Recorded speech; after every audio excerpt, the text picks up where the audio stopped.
O štai dabar randamės vienoje iš mėsos gamyklų ir vienas iš viršininkų pademonstruos, kaip va štai su tokia chemija vadinama rasolu jie padidina mėsos svorį.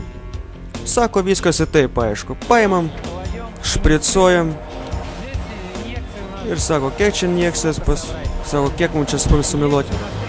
30% va, užpumpos kažkokiu rasolu vadinamą, kitaip tariant chemiją.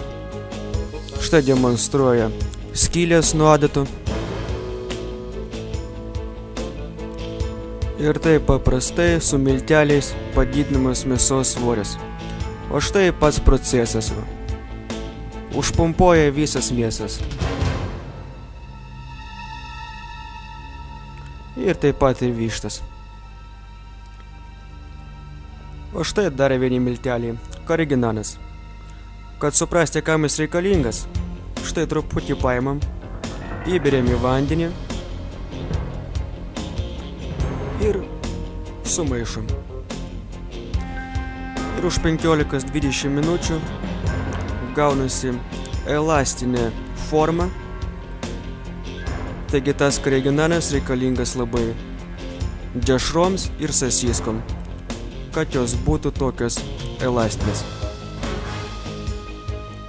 O štai dabar šitas žmogus mums pasakoja,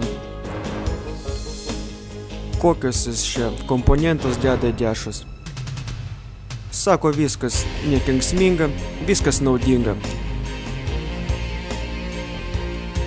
Štai visokiausi dažai, kvapai, skonio stiprikliai. Ir šitas žmogus ramina, kad nieko pavojingo čia nėra. O štai šitas jovalas vadinamas emulsija. Čia visokiausi organai ir kas liko iš gyvulio.